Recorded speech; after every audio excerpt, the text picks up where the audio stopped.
Bentrovati a voi tutti, cari amici della Terza Pagina, l'Elzeviro della Cultura, della vostra emittente di informazione al territorio.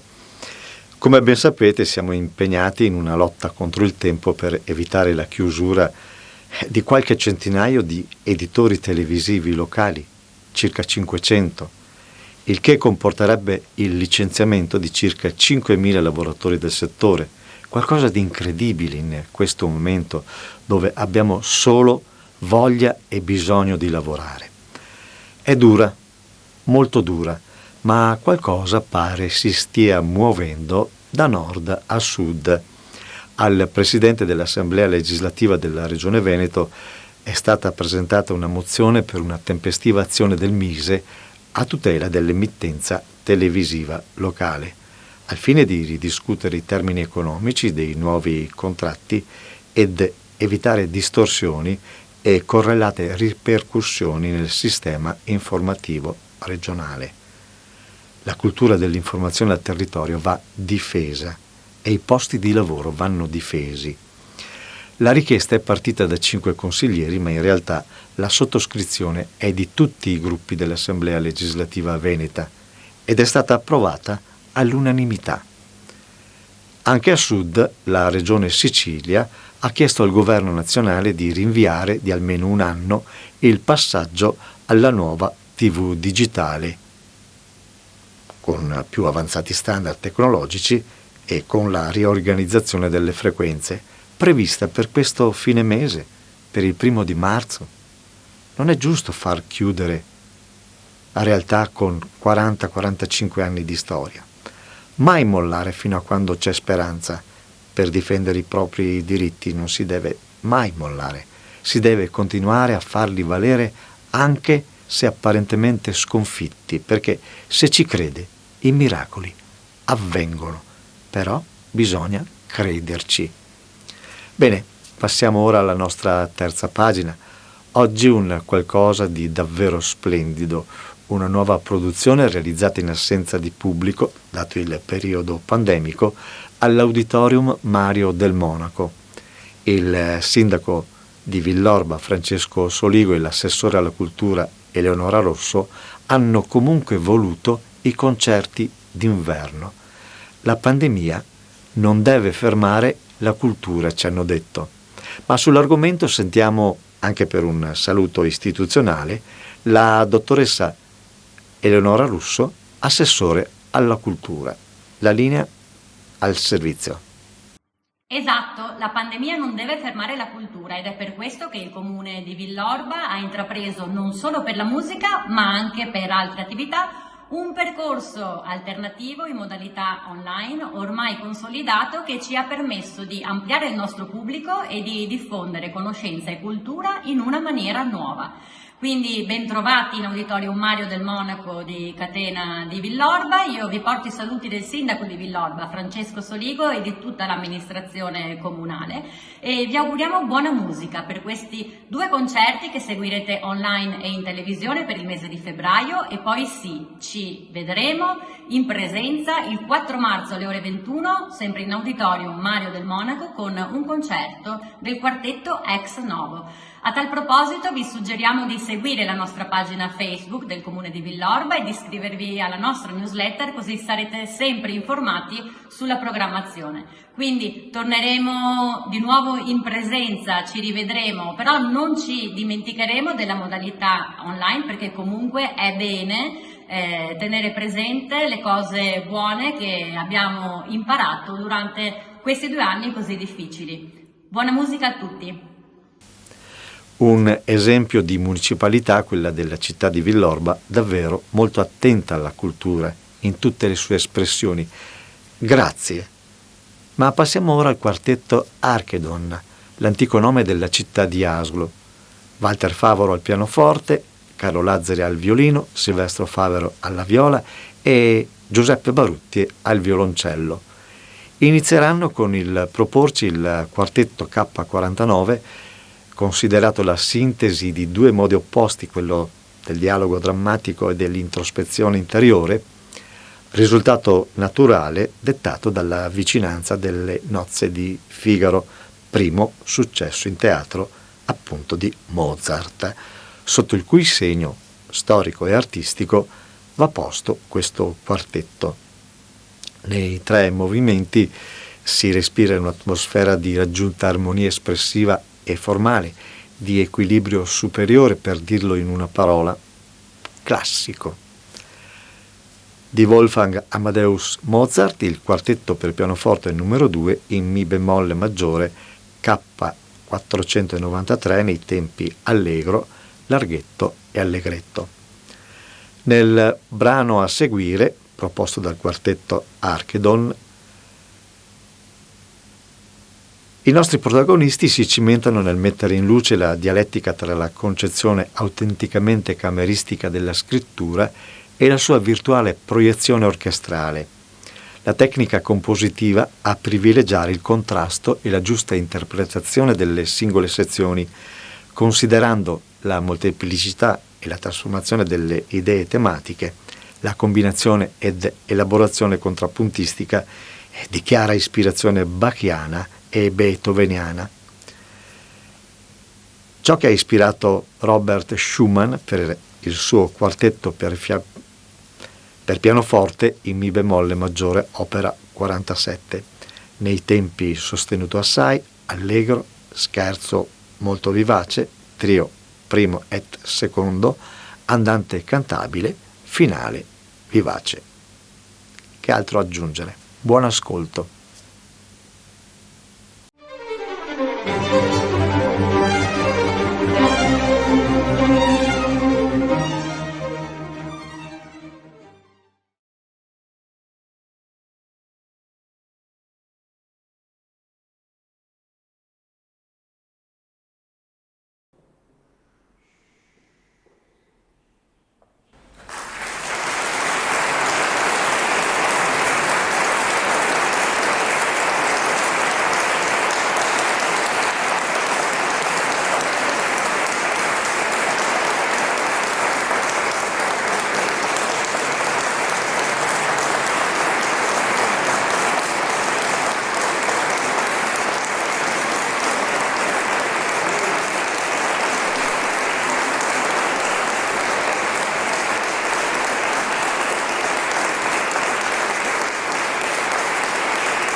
Un'interpretazione di per sé eloquente che ci ha riempito il cuore. Protagonisti di questo capolavoro il quartetto Akedon, Walter Favaro, pianoforte, Carlo Lazzari, violino, Silvestro Favaro, viola e Giuseppe Barutti, violoncello. La pandemia non deve fermare la cultura, hanno detto sindaco e assessore alla cultura della città di Villorba. Il nostro sentito ringraziamento per averci dato modo, malgrado i tempi, di proporvi questa produzione appunto all'amministrazione comunale di Villorba, al sindaco Soligo e all'assessore alla cultura Rosso. Mi raccomando, le solite raccomandazioni: quando andiamo a fare la spesa scegliamo prodotti della nostra terra, facciamo lavorare la nostra gente. Cerchiamo di rispettare le regole, dai, che forse usciamo da questo tunnel. Grazie e alla prossima.